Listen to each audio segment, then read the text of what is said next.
dia a todos.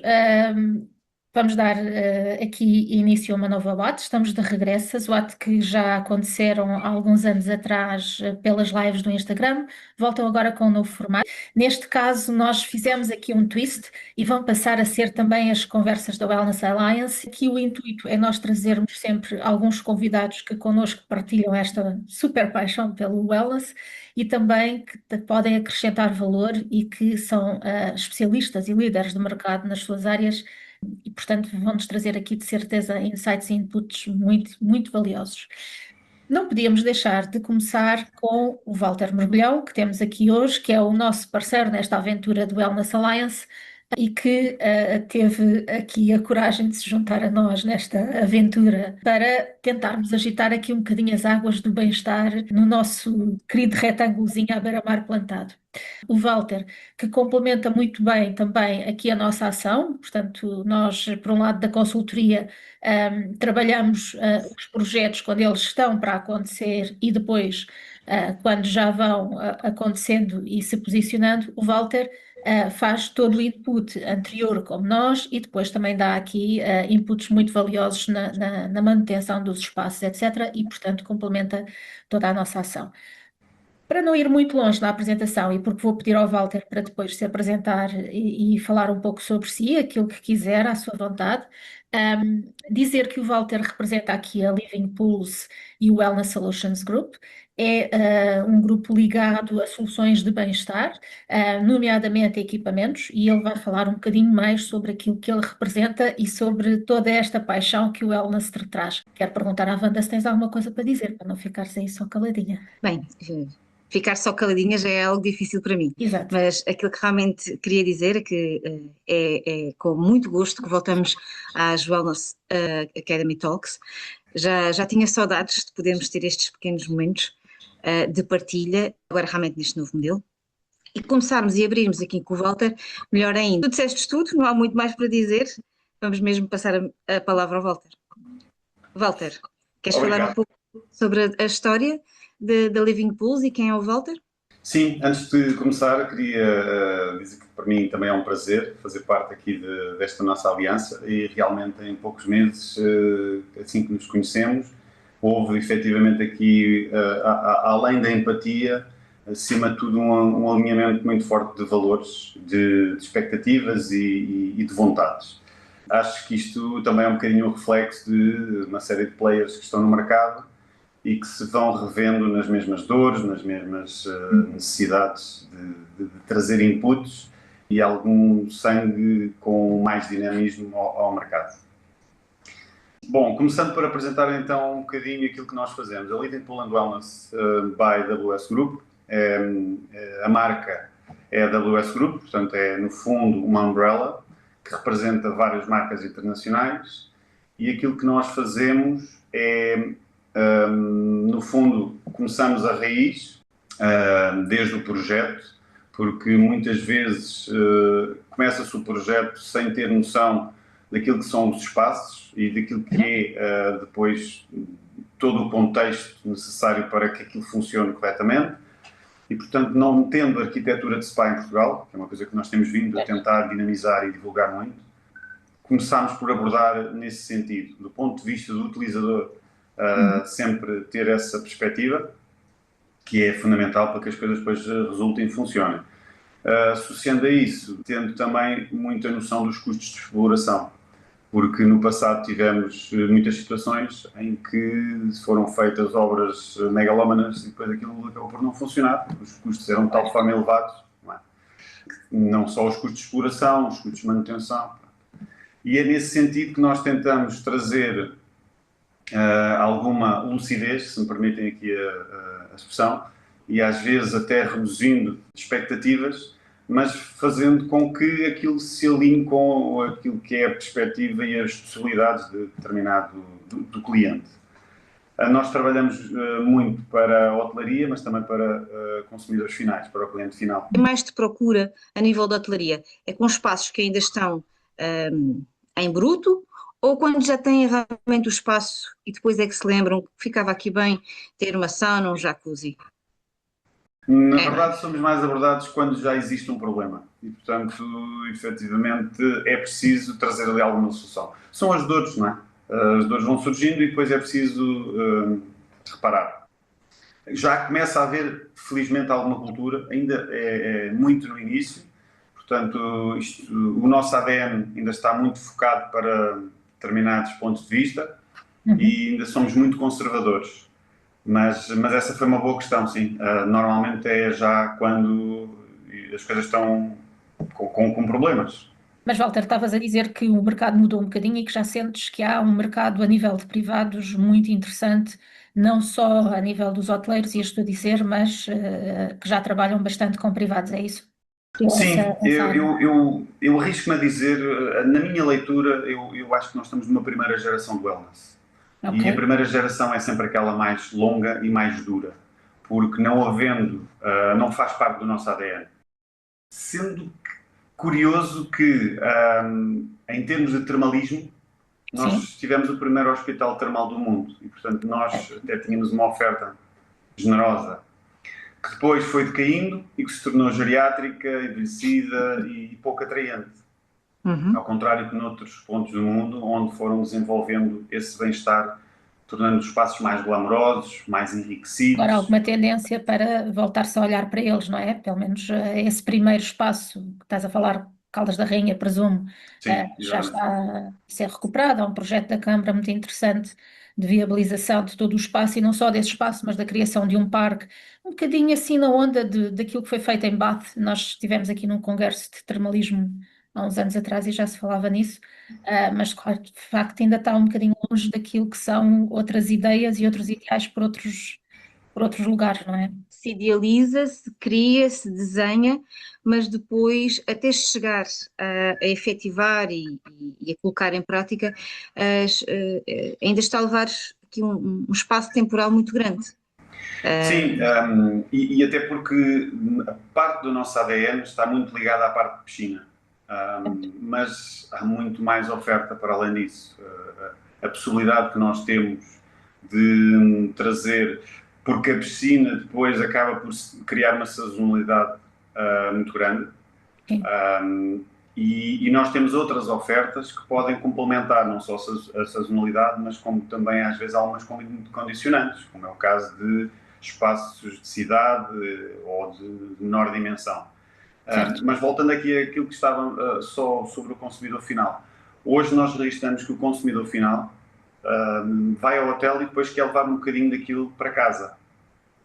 E nós temos um modo de vida cada vez mais exigente que nos põe numa posição de desgaste constante. Nós temos de estar constantemente alerta, atentos a tudo e há uma necessidade física de fazer um detox.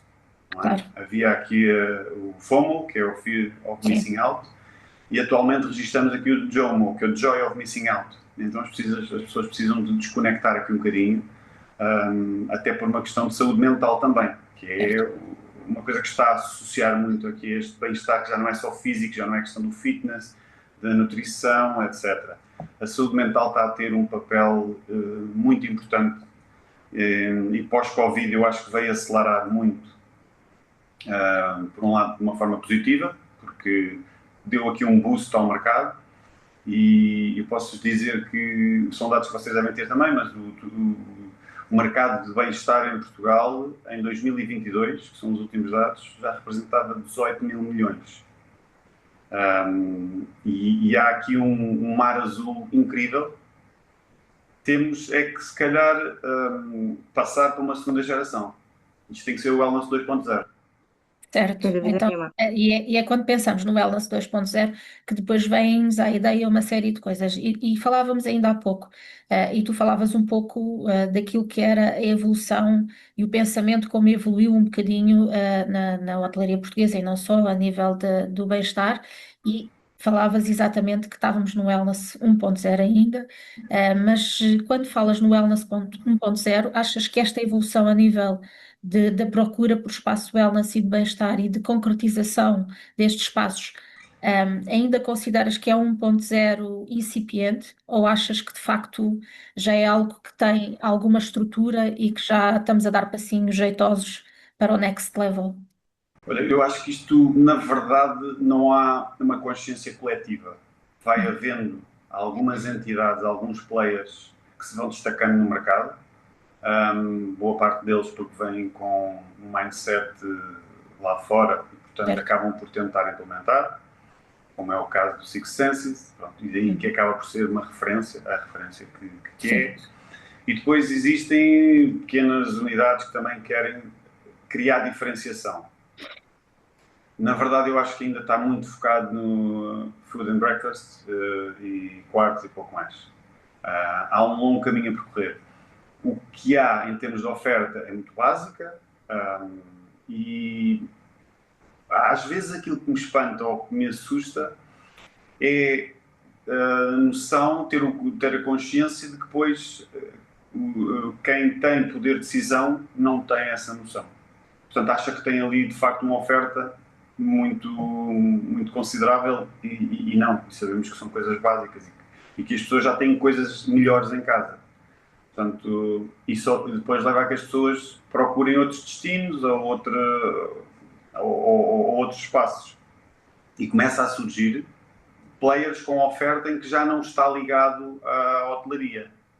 Aos espaços onde eu posso passar o dia só fazer yoga, meditação, sauna, terapias de contraste, etc, etc. Há espaços mais citadinos, não é? Já não são ginásios, não são hotéis, mas têm esta oferta. Ok. Normalmente vêm através de estrangeiros, mas já começa também a haver algum investimento português. Mas era isso que eu te ia perguntar. Como é que se traz para dentro de uma infraestrutura uma experiência, um conceito? Ou seja, durante muitos anos esses espaços, especialmente em unidades hoteleiras, eram uma piscina, uma sauna, um banho turco e estava feito. Hoje em dia o cliente está cada vez mais preocupado e com maior conhecimento, como dizes bem, mesmo porque também tem experiências internacionais e quer algo mais. Como é que se consegue trazer isso para dentro desses espaços? Olha, o turista de bem-estar gasta em média mais do que o turista tradicional. E eu acho que é preciso ter isso em consideração. E ter em consideração também que existe aqui uma faixa de turismo que está a ter um crescimento muito grande, a tipologia de turista que procura sítios onde possa não só pernoitar, mas também ficar e usufruir da oferta dessa desconexão. Olha, o que eu acho que é essencial fazermos é aculturar-nos. Nós percebermos da realidade existente e, em função disso, preparar alguma coisa que faça sentido.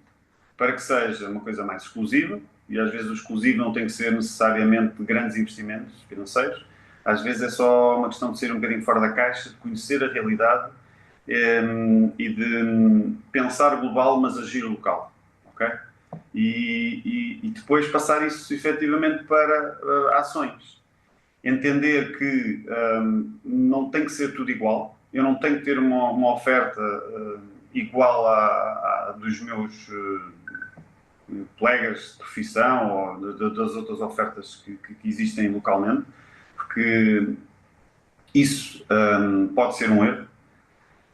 E depois criar um circuito que seja ajustado à dimensão, às capacidades de várias naturezas, capacidade de recursos humanos, capacidade financeira, capacidade de logísticas, etc. etc. E é aí que vai fazer com que a experiência faça mais sentido e que possa ter rentabilidade, porque na verdade são investimentos que têm que trazer rentabilidade. E temos que trazer a rentabilidade depois associada também aqui à expectativa.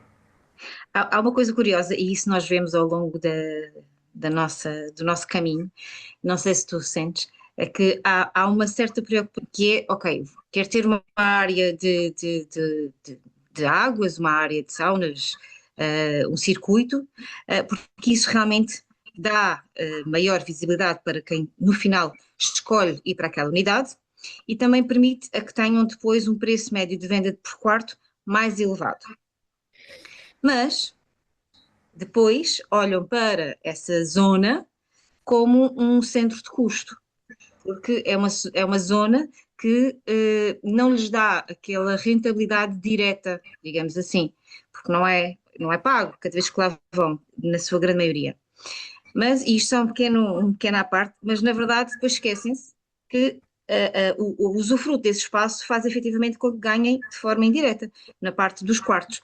E isso é algo que nós debatemos muito, e acredito que também sintas para depois, na escolha dos melhores equipamentos para o espaço, que isso não deve, neste momento, ainda fazer grande parte da consciência de quem procura. Há de tudo. E nota-se aqui uma alteração do mindset, felizmente. Eu partilhar aqui convosco, nós representamos uma marca internacional finlandesa que tem uma grande influência a nível mundial. E recentemente estivemos no aniversário desta marca e fomos reconhecidos pelo trabalho que temos estado a vir em Portugal. E na altura, o meu sentimento foi um bocadinho agridoce. No fundo, foi sentir um grande orgulho, foi sentir que aquilo que estamos a fazer faz sentido, mas ao mesmo tempo uma enorme frustração de perceber que este partido de pedra ainda está muito no início. E sim, há uma visão ainda muito financeira, pura financeira, que ainda não permitiu perceber que isto de facto é um centro de custos e os custos de exploração são enormes, mas por outro lado, ou sim, uma unidade que não tenha hoje em dia este tipo de oferta, à partida tem muito menos possibilidades de ser escolhida pelo hóspede. Isso é que eu digo, eu acho que há aqui uma transformação a acontecer. O mundo está muito dinâmico e muito desafiante, portanto há muitas variáveis. E eu percebo muitas vezes que quem toma decisões tem N situações para avaliar. Neste caso, eu acho que ou sim, não há, e os dados são bem visíveis, são bem óbvios. O mercado do wellness, em todas as suas vertentes, em todas as suas dimensões, é um mercado mais valioso do que a indústria farmacêutica ou do que a indústria da aviação. Portanto, para nós, devia ser aqui uma green flag para, perceber como é que nós podemos, sendo um país que está ligado direto ou indiretamente ao turismo, com uma dependência do PIB, julgo que é à volta dos 18%, como é que nós aproveitamos esta janela de oportunidade que é brutal e como é que nós a transformamos, porque não tem de ser tudo igual, não pode ser tudo igual, nem todos têm o mesmo poder de investimento, mas como é que transformamos estas possibilidades então em rentabilidade e que nos permita distinguir também, enquanto um país de destino com verdadeira segmentação e não de massas, porque isso não vai correr bem.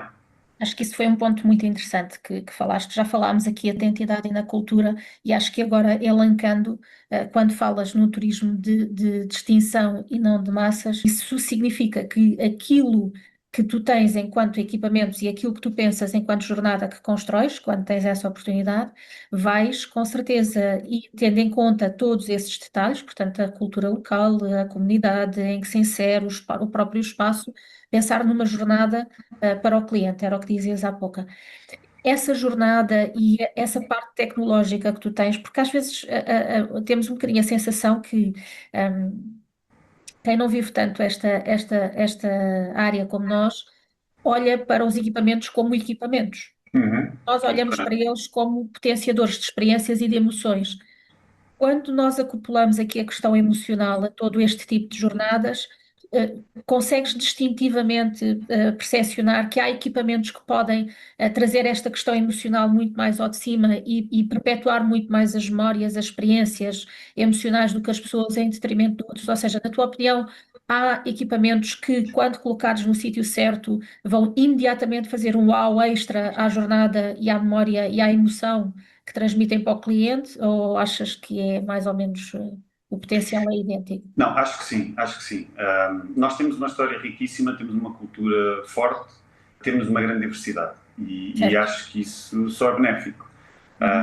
E quando nós... E já temos algumas coisas realmente interessantes, não é? Nos Açores, em São Miguel, temos um spa dentro de uma estufa de ananases. E, portanto, isto é uma coisa que faz sentido e acaba por ser fora da caixa. E fez a ponte cultural que falavas ainda há pouco. Sim, sim, sim. E depois há outras coisas que, não sendo tão óbvias, também fazem sentido. Eu recordo-me, por exemplo, que no Centro-Norte, próximo da Serra da Estrela, um dos projetos, projetámos uma cabine com neve. E o arquiteto disse, será que faz sentido? Nós temos aqui a neve. E se nós saímos um bocadinho aqui desta nossa bolha, perceber, ok, nós temos neve durante muito pouco tempo ao ano. E o hóspede, quando vai, muitas vezes acaba por ter ali um flop, acaba por ter ali uma desilusão, ou porque está fechado, ou porque não levou, ou porque está gelo, enfim. E aquela unidade hoteleira tem a possibilidade de oferecer neve 365 dias do ano. Portanto, para mim faz todo o sentido. E são estas pequenas ações de aculturamento e de ponto, como estavas a dizer, que permitem trazer, se calhar, uma segmentação. E mais emoção à coisa, não é? Porque estás a E trabalhar mais muito memória, emoção. não é? Sim, porque isso, obviamente, a pessoa, aquilo que vai levar são as memórias. E pegando aqui também um bocadinho naquilo que é a consultoria que vocês podem trazer, há um trabalho ainda muito grande para se fazer também nessa área. As entidades compram os equipamentos, colocam ali os equipamentos, metem aquilo a funcionar. E depois não fazem uma revisão do plano, portanto aquilo está a dar, ou dá, não dá, e nesta fase nós já sabemos que, como estamos na moda, as coisas acontecem e financeiramente as coisas vão tendo o seu sucesso, mas temos que pensar um bocadinho mais à frente e temos que pensar o que é que será daqui a uns anos. E uma vez que vou pegar nas tuas palavras, nas modas, nos últimos 2 anos, sensivelmente, tem vindo a crescer muito a moda dos banhos de gelo. O que tens a dizer sobre isso? Olha, tenho a dizer que para já, antes de mais adoro. Adoro porque todas as experiências que nós proporcionamos, ou praticamente todas, eu sou praticante. Portanto, logo aí há aqui uma ligação afetiva. Porque efetivamente... Corajoso. Diz isso? És corajoso. É uma questão de hábito. É uma questão de hábito. Mas às vezes sim, nos pormos ali numa situação de desconforto. E há uma coisa muito interessante que encontra conforto no desconforto. Pronto, isto também serve para nos pormos à prova, para nos desafiarmos. Mas acima de tudo porque os benefícios estão comprovados. Há uma base científica já muito importante a fundamentar tudo isto. E eu volto a dizer, eu uso porquê? Porque eu sinto que me traz uma lucidez maior. E aquilo que começou por ser uma brincadeira tornou-se uma coisa séria. E hoje em dia não são só os desportistas, mas há também empresários, decisores que fazem porque sentem o boost de energia. É quando iniciámos com os primeiros banhos de gelo, tinha que haver, ou era recomendado, através de algum apoio médico, que era mais medical spas que tinham. Hoje em dia já se generalizou mais o tratamento e já se consegue encontrar em vários espaços. A minha questão é, quando colocas um banho de gelo num espaço, tem que haver maior formação técnica para quem depois vai acompanhar os clientes? Isso é dado por vós?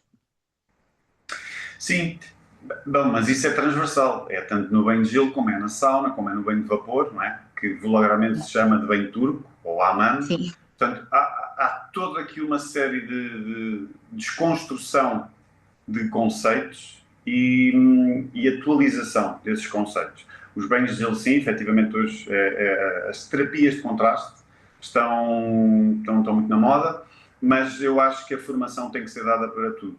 E coisas às vezes estão... O próprio circuito em si tem várias formas de serem utilizados. Eu vou-te dar aqui um exemplo muito prático. Tu podes começar pelas temperaturas mais baixas e ir aumentando. Porque se tu fores primeiro à sauna e depois à piscina, a piscina vai estar sempre fria. Pronto, e isto ou é propositado, ou não sendo propositado, nós temos que dar a formação para que, de uma forma muito intuitiva, o utilizador possa perceber como é que deve utilizar o circuito. Porque senão depois são aquelas dores que na verdade não são reais, aqueles problemas que na verdade não são reais, mas que trazem stress, que trazem desconforto, que é o cliente deixou um review que a piscina estava fria. Sim, isso acontece muito. Exato, sim. Ou a sauna está fria, ou não está, ou está quente demais. Portanto, há aqui um processo de educação. Primeiramente, a quem faz a quem acompanha o utilizador, a quem permite fazer esse briefing, e depois ao utilizador, mas de uma forma intuitiva. E isso leva-me também aqui a outro contraste, que é as saunas de infravermelhos. Qual é a grande diferença e porquê que a sauna de infravermelhos hoje em dia é considerada das melhores saunas? E se é que concordas com essa afirmação? Das melhores saunas, não sei se são coisas diferentes. São coisas diferentes. A sauna tradicional ou sauna finlandesa é um conceito que já vem desde há milhares de anos, não é? Desde os termascais e tudo mais no México. E, portanto, é uma coisa que não tem tanta base científica, nem tanta inovação como foi o caso dos infravermelhos. Os infravermelhos acaba por ser um aquecimento de dentro para fora. Portanto, há uma agitação, há uma radiação e que promove uma agitação molecular e que promove no corpo um aquecimento de dentro para fora. E foi uma terapia, foi uma oferta que nos anos 90 teve muita procura, rapidamente cresceu, mas depois ganhou má fama, porque na verdade havia ainda pouca formação e pouca base científica. Hoje não, já se percebeu vários tipos de radiação, a intensidade, e já é uma coisa mais comprovada e, portanto, voltou a ganhar o seu espaço. A sauna tradicional é uma sauna que continua sempre a ter o seu espaço e, portanto, são coisas que se podem até ser complementares. Eu posso ter no mesmo espaço as duas coisas. Daí eu dizer melhor, pior, são complementares. E se reparares, os espaços ou as entidades que têm mais formação, normalmente até têm as duas. Até têm mais oferta, porque o hóspede ou o utilizador depois vai experienciando e vai tendo as suas vivências de forma diferente. Bem, eu aí não te posso dizer porque falo mesmo na ótica daquilo que ouço e não do utilizador porque não gosto de sauna. Sim. Não, pode ser que me habitue um dia, mas fiquei cheia de vontade de experimentar a neve. Eu faço diariamente, os meus filhos também, e é uma prática que acaba por ser uma coisa familiar. E sauna também. Acabamos por fazer enquanto prática familiar. Ao fim de semana, em vez de irmos almoçar fora, passamos por fazer sauna e neste caso até temos sauna tradicional e de infravermelhos, sendo que a de infravermelhos durante a semana os miúdos antes de ir para a escola às vezes vão fazer. E é uma coisa que já está neles. Foram-se habituando, ganharam o gosto e vão. Também particularmente porque sendo que o meu filho mais velho tem uma doença autoimune e, portanto, percebemos que isto ajuda no reforço do sistema imunitário e então ele próprio sente-se melhor e com o tanque de gelo é a mesma coisa. Portanto, sente aquele boost de energia, a insulina é absorvida de uma forma mais estável e equilibrada e passou também a ser um ritual familiar. Mas de certeza que tudo isto te traz desafios, quer seja em termos técnicos em espaços mais familiares e principalmente depois quando transportamos para a hotelaria e para os espaços de hotelaria, de certeza que há imensos desafios que tu tens quando vais para conceber este tipo de espaços e para depois equipar os espaços. Não vamos falar ainda dos desafios que tens depois na manutenção dos espaços e naquilo que te aparece, mas quando falamos na concepção de espaços, quais são os principais desafios que te aparecem quando te é pedido para chegares e aconselhares e veres o que é que podes pôr dentro de um espaço, de um hotel comum, digamos assim?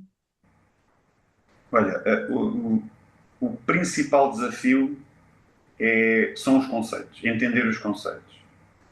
Porque apareceu qualquer coisa no Pinterest que viram, porque ouviram falar, porque algum amigo falou sobre determinada situação, e depois nós temos que desconstruir, e vem particularmente com estrangeiros, dependendo da zona geográfica de onde vêm, têm entendimentos de conceitos de forma diferente.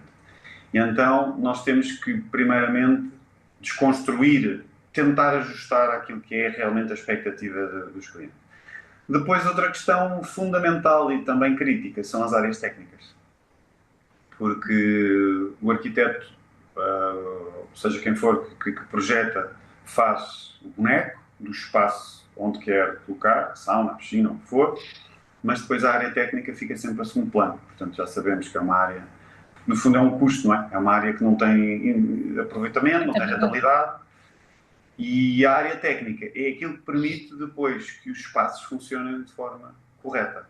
Olha, e também em termos de dificuldade, imagino eu, que também depois temos algumas dificuldades em termos de sustentabilidade e para justificar uma série de coisas a nível de consumos, etc, etc. Achas que todos estes espaços podem efetivamente um dia ser sustentáveis e representar uma mais-valia também para o hotel a este nível? Ou achas que temos que repensar e há muita coisa ainda a fazer nesse nível também? É curiosa essa tua questão, porque nós estamos a ter cada vez mais uma noção de que estes espaços têm estes custos de exploração, mas por outro lado também os retiros imersivos, muito ligados à natureza, mais sustentáveis, estão a ganhar uma força incrível. Portanto, eu vejo aqui dois caminhos. O caminho deste eco-resort, destes eco-espaços. Lançámos recentemente uma sauna, por exemplo, que é alimentada a painéis solares. É uma forma de sauna um bocadinho diferente. A sustentabilidade hoje em dia, para alguns, é efetivamente uma prioridade, para outros é mais um checklist, fazer parte da checklist, não é? Portanto, não veem efetivamente o benefício que aquilo possa ter. Sustentabilidade ainda se vive muito a longo prazo e os espaços, os negócios ainda vivem muito a curto prazo. Talvez seja por aí que muitas das vezes a escolha depois do equipamento acaba por não ter tanto essa valência da sustentabilidade, porque na verdade, e por favor corrija-me se estiver a dizer a asneira, na verdade o retorno, o custo inicial é mais elevado para equipamentos que são de maior sustentabilidade e esse retorno realmente vem num período mais longo. Achas que às vezes isso o equipamento realmente não tem que ser mais caro. Isso às vezes é um erro. Não tem que ser mais caro. Boa. Podem necessitar... Eu gosto quando me contradizes. Não, podem necessitar de outro tipo de suporte. Nós temos saunas que funcionam a lenha, nós temos spas que funcionam a lenha e implica outra logística. Implica que tenhas que ter disponibilidade para. E depois bate Aí é mais para sustentabilidade de pessoas, não é? Não é sustentável a nível de headcount. É uma questão de nós percebermos o que é que pode encaixar bem ali e às vezes reduzindo determinadas ofertas. Eu não preciso ter uma piscina enorme, eu posso ter uma piscina mais pequena e assim já me permite ter uma cobertura, ou se eu não fizer designs muito complexos, permite cobrir a piscina e de uma forma automática, de maneira que isso possa ser feito todos os dias. Ajustarmos também àquilo que é mais eficiente. Esse equipamento então de sustentabilidade procura mais para os espaços exteriores, certo, Walter? Ainda não há tanta procura para espaços interiores? Sim, espaços interiores ainda não. Ainda não. Se bem que existem também algumas pequenas. Esta questão da cobertura em tudo que é águas quentes é fundamental. E só por aí já é um passo enorme, porque obviamente tem um custo maior inicial, mas vai reduzir imenso os custos de exploração. Só que boa parte das vezes os designers ou quem está a fazer depois a parte de decoração não gostam, esteticamente não funciona bem, não encaixa bem. E quando prevalece a parte estética sobre a parte de eficiência energética, pois aí não há nada a fazer. Se tu tivesses que dar algumas sugestões máximas, que são aqueles focos que tu achas que são extremamente importantes quando pensas num projeto wellness, o que é que tu dirias que são aquelas coisas que tu tens sempre como o máximo? Ou seja, aquilo que tu nunca deixas de lado e aquilo que para ti são aquelas linhas que têm mesmo que ser cumpridas. Quando tu pensas num projeto de bem-estar, o que é que para ti é fundamental e não pode ficar de lado? É ter a possibilidade de falar diretamente com quem tem poder de decisão e quem vai ter também a exploração, a responsabilidade da exploração, porque são coisas diferentes. Não é? Em termos de budget, qual é que é a expectativa? Porque nós precisamos de guias condutoras e muitas vezes não havendo, há ali um espaço, há necessidade, nós precisamos desse suporte da parte de quem tem o poder de decisão. Quem tem o poder de exploração, ou quem tem a responsabilidade, aliás, da exploração, temos que perceber o que é que ele vai pretender daquele espaço. Qual é a expectativa, que nem sempre é alinhada com o decisor. Depois, naturalmente, aculturar-nos, perceber o que é que qual é o máximo partido que nós podemos utilizar da cultura local e depois qual será a capacidade de recursos humanos, porque nós sabemos que esse é um tema muito sensível, por vezes menos a mais vale ter menos com melhor qualidade do que querer encaixar tudo e depois não conseguir ter uma boa qualidade nos espaços em si. Portanto, eu diria que sim, estes são assim aqueles tópicos. E depois, naturalmente, coisas mais técnicas como capacidades, potências e fins, que também às vezes é uma condicionante, especialmente em zonas citadinas, ou renovações, etc. Já falámos aqui, já abordámos aqui alguns mitos de forma natural na conversa, nomeadamente das crianças poder usufruir de saunas e também dos banhos de gelo, que em muitos espaços é altamente proibido ainda em Portugal. Já falámos aqui também um pouco sobre o mito de alguns custos. Achas que há algum outro mito que esteja dentro desta área que nós ainda não abordámos hoje e que seja relevante? Algum mito? Olha, não será um mito, mas será uma preocupação. A higienização destes espaços, a limpeza destes espaços, que para mim é um tema crítico. A manutenção não tem que ser só técnica. A manutenção, toda ela deve ser preventiva, claro, até para reduzir custos, mas eu diria também a manutenção higiênica é fundamental. E nós temos aqui, seja 5 estrelas, 6 estrelas, temos aqui um problema crónico, que é a falta também de formação. Mas a sauna deve ter uma limpeza, os banhos de vapor devem ter limpeza, as spas, etc. E esse não é um mito, antes fosse. Esse é uma realidade bem real. Há uns anos atrás, da experiência que tenho, os espaços acabavam por se reunir mais de outros parceiros, nomeadamente de produtos de limpeza. O que é que tem que nos possa contribuir para a limpeza do espaço do que propriamente com a quem comprava os equipamentos? Eu acho que passa um bocadinho, se calhar, por iniciar essa formação no ato da compra e consciencializar as pessoas a quem é que se devem realmente dirigir quando têm essas questões, porque e isto vale o que vale, que é só mesmo a minha opinião, muitas das vezes recorre-se a outros parceiros, não quer dizer que esteja errado, mas que se calhar não têm a informação mais correta para a melhor higienização daquele espaço. Sim. E há aqui um trabalho a fazer de campo, um trabalho profundo de formação e de sensibilização, não só para, neste caso, para os hoteleiros, mas depois também para todos os players que acabam por estar no mercado e que muitas vezes não têm também esta formação, este conhecimento e não oferecem os produtos. Vou dar aqui 2 exemplos que aconteceram. Um deles foi na Madeira, em que nós estávamos ali a pedido do diretor de fazer ali uma espécie de consultoria e dentro da sauna, estamos a falar de uma unidade de 5 estrelas, e dentro da sauna tinha uma colher de sopa do balde.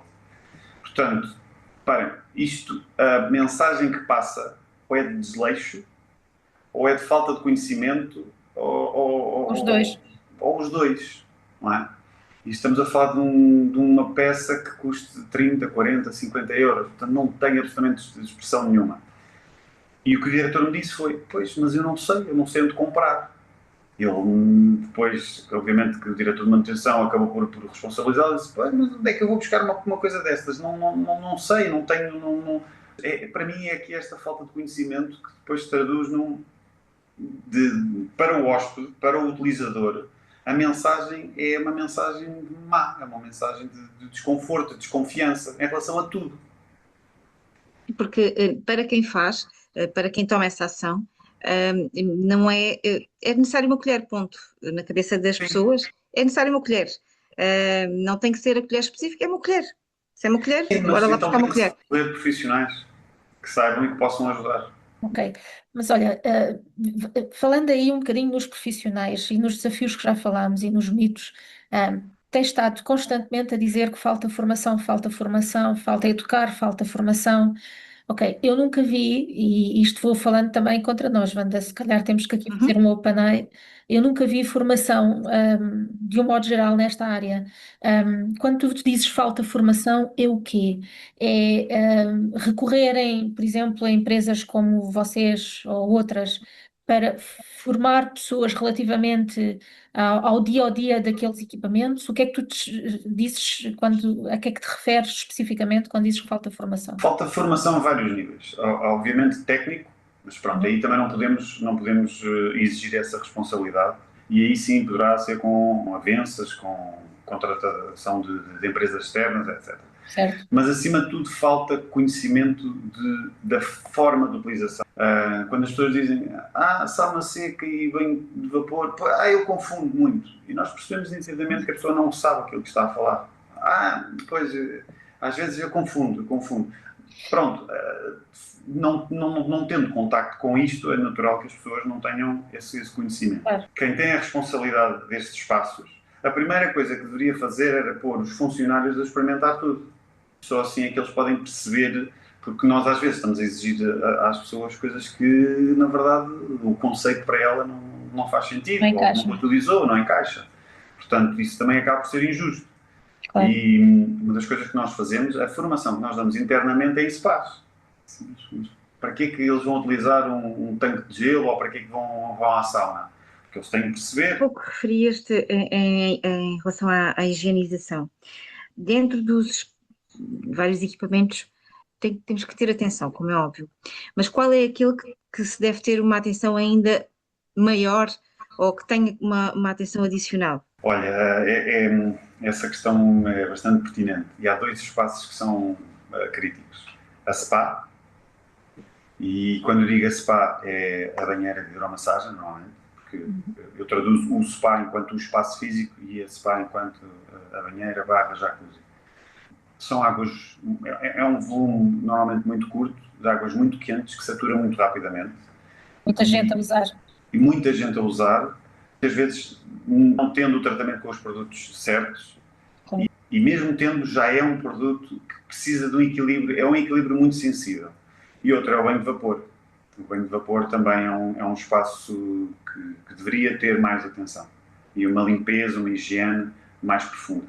Estamos a falar de espaços de água com umidade, com uma tendência muito maior para haver fungos, bactérias e proliferação de tudo aquilo que ela pode acarretar.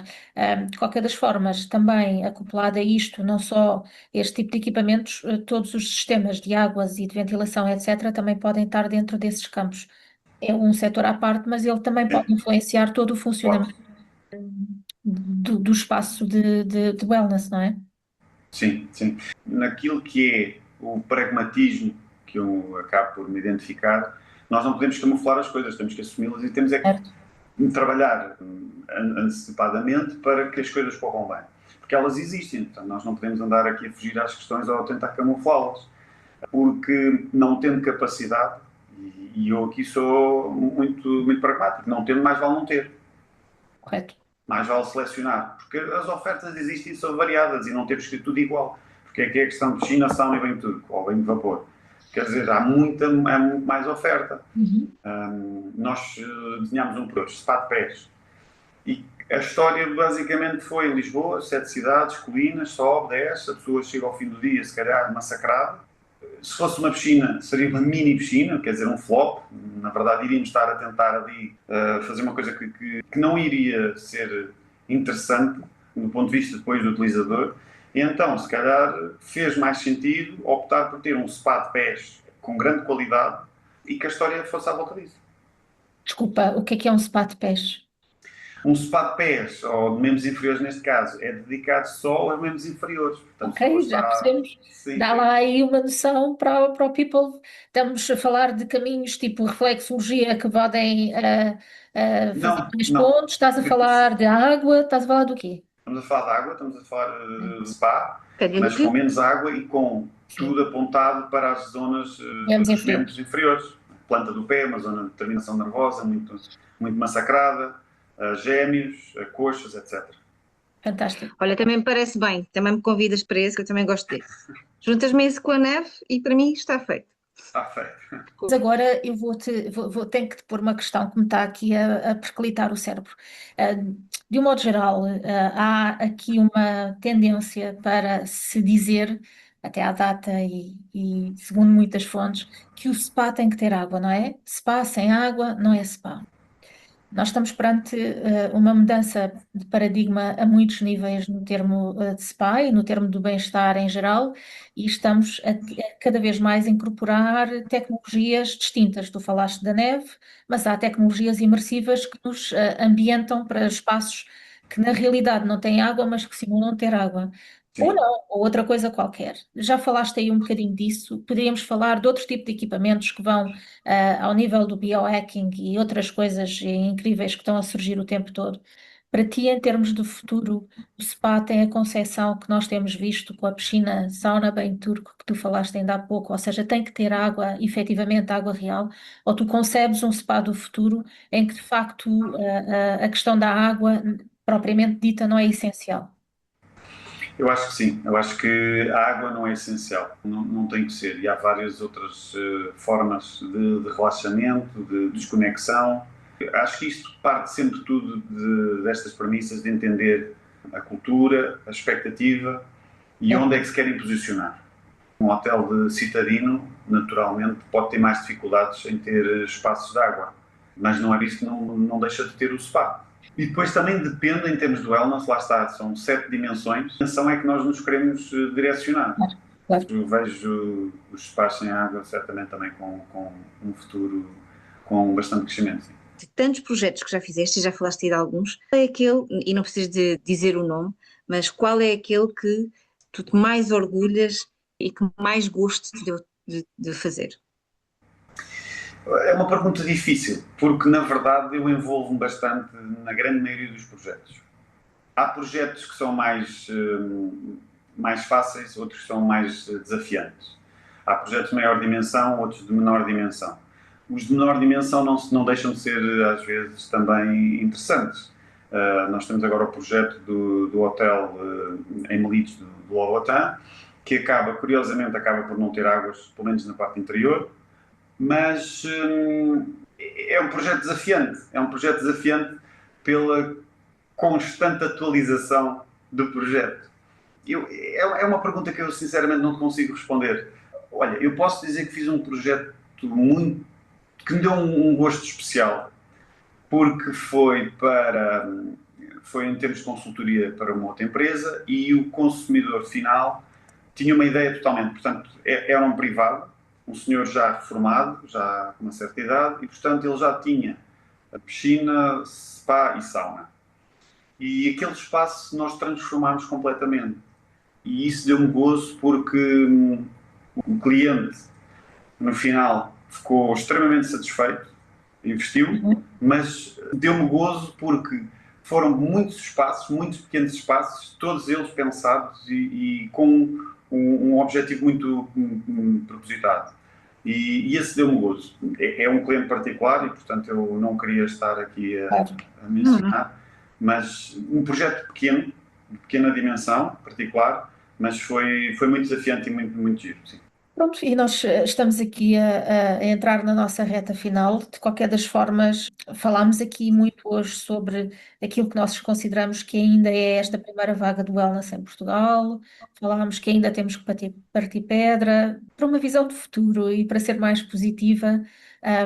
Como é que tu vês o wellness em Portugal, sei lá, para os próximos 5 anos, digamos, para ser uma coisa assim mais com uma visão futurista diferente? Wellness de real estate, efetivamente, Sem dúvida.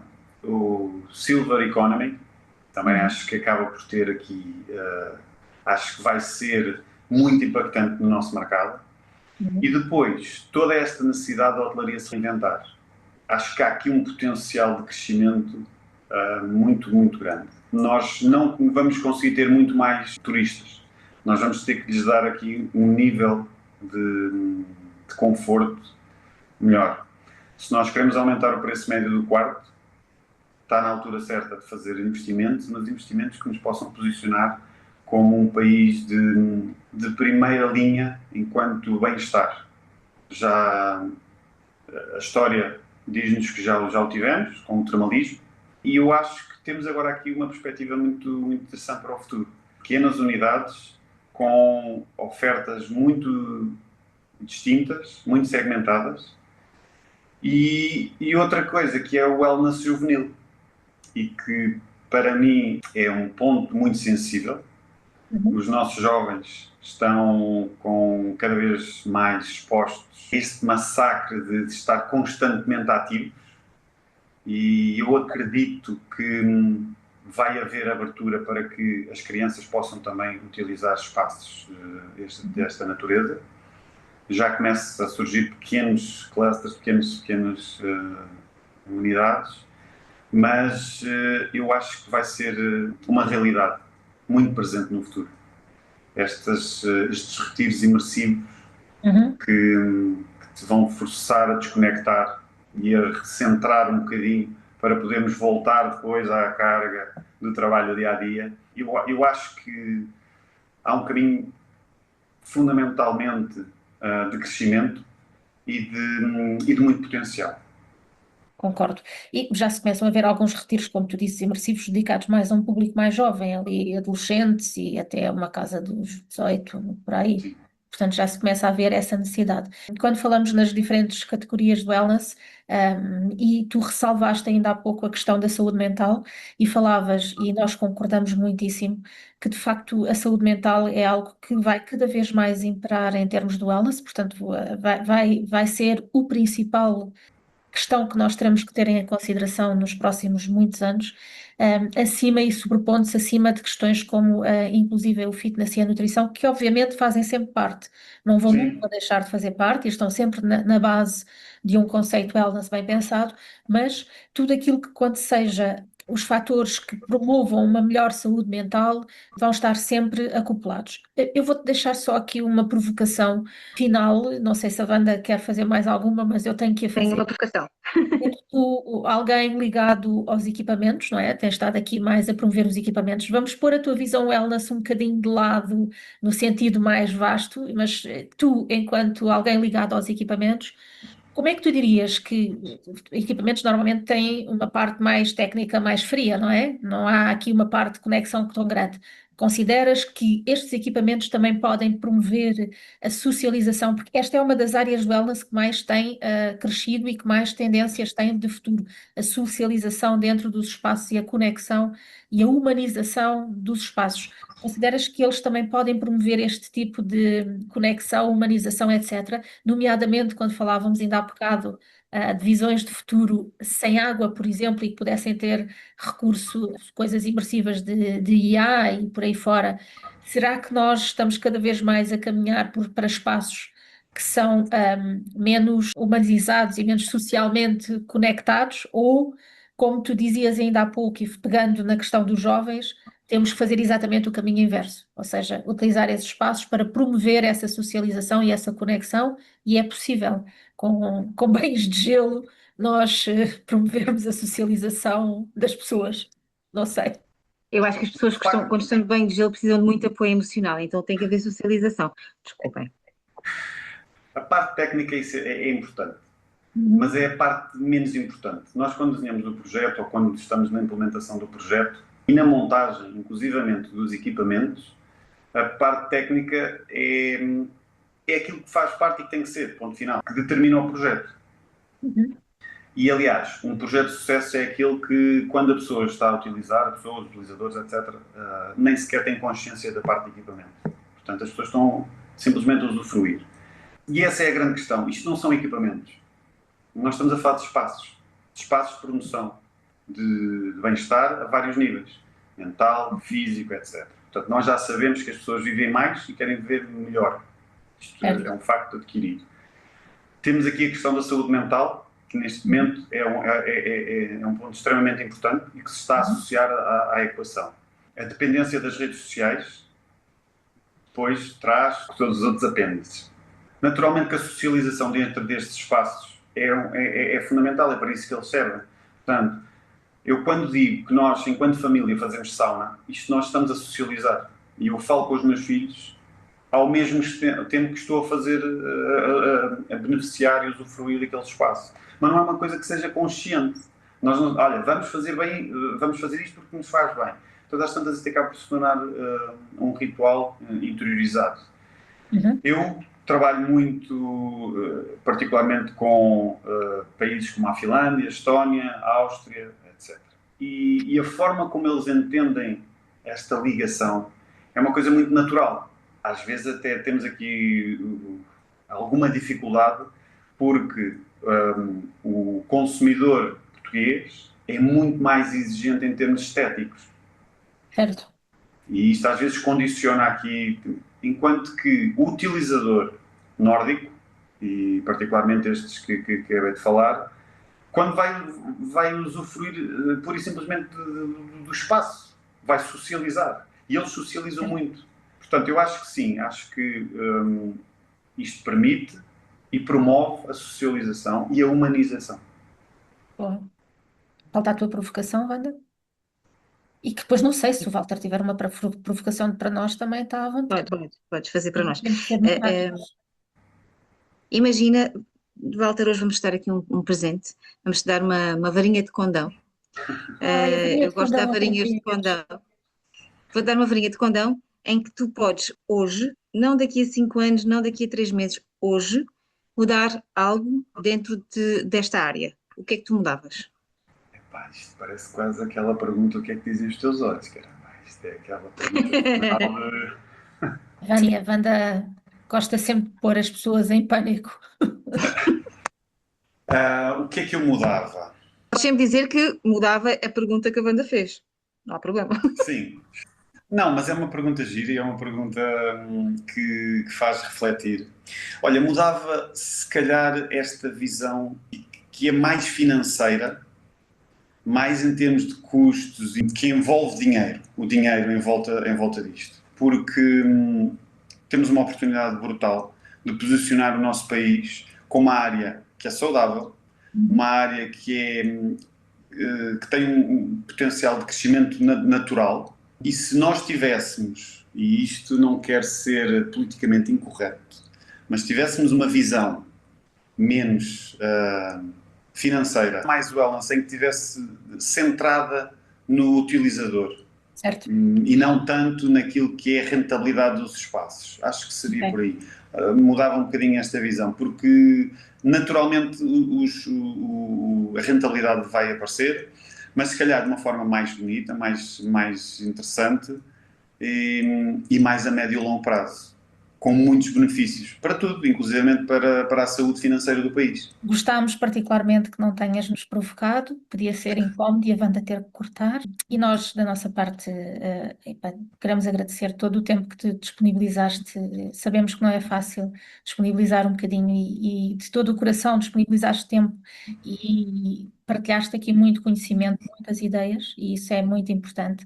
Muitas vão ficar ainda por falar, por isso eu estou certa que mais tarde ou mais cedo nós vamos voltar à conversa e partilhar mais ideias e temas específicos. Aliás, também podemos deixar a sugestão que se houver questões que nos queiram endereçar e algo para nós falarmos mais especificamente sobre estes temas em termos dos centros de wellness, estejam à vontade a endereçarem-nos para nós depois voltarmos a discutir sobre eles.